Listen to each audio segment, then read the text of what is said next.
Hey guys, it's your girl Ayesha Campbell, and today I'm going to show you how I made this pumpkin mood light. So for this craft, I'm going to be using products from the Sophie and Toffee Spooky Glow box, which I thought was a really good box. We got a lot of really cool items in there. And so I decided to use the jack-o'-lantern, but I wanted to do it nice and pink. I wanted it to be, you know, super duper cute. I mean, let's face it, everybody here has orange pumpkins, so why not have a pink one?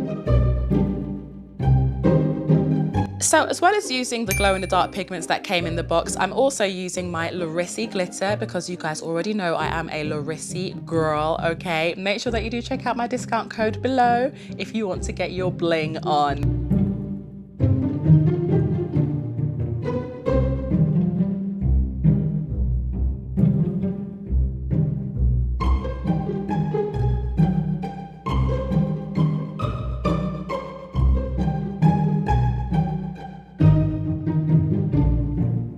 Now, I know what you're thinking. Girl, that is a lot of UV resin, and you'd be exactly right. There's about 100 grams of it that you need, which is probably why most people would tend to use epoxy resin for this craft. Now, there is actually a faint line that runs along the middle part of the pumpkin mold, so I used that as a guide as to how much resin to actually pour in. And now make sure that when you put this part of the mold inside, that the sides actually do line up, okay? Like they're shaped like that for a reason.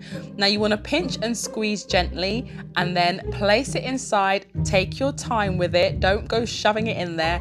Take your time and then gently press down. Now you might get some displacement. That will usually tell you that you have got enough resin in there. I didn't have too much displacement, and that probably shows that I didn't quite have enough because mine didn't actually fully reach the line. So I had to do a teeny tiny little top up afterwards, but you know, it wasn't that big of a deal, but just learn from my mistakes, okay?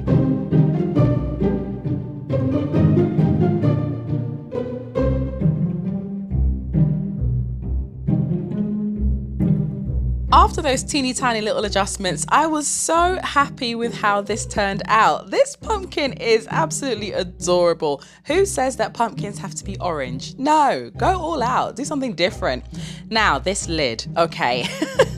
We need to have a conversation about this. So initially I just, filled it up as normal, but that didn't really give me the correct result. I found it really hard to get the resin to go into the little like rounded petals, I suppose you could call them. So instead I tried again and I decided to do it bit by bit by pouring the resin into the little petal cavities and curing them bit by bit. Yes, this was a slightly lengthy process, but I do feel that it gave me a much better result in the end.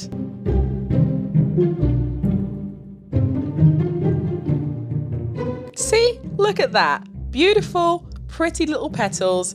And then here we have the absolute hot mess that I had before. Yeah, we don't need that.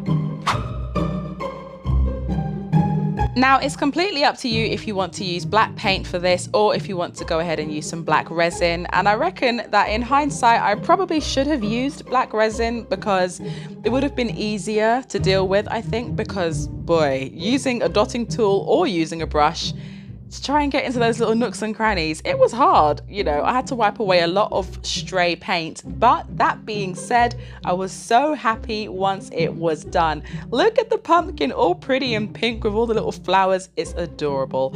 Now let's make it change color. So I grabbed one of these lights from Amazon. It's just a very simple color changing light, and I got some tissue paper, wrapped it around it, and I wasn't entirely sure what I was doing, to be honest, but it turned out looking like a bit of a cave. So this is how it looks when it glows in the dark, and this is how it looks when you've got the color changing light underneath it. I much prefer this, and I just feel that, the spirit of Halloween is now definitely upon us.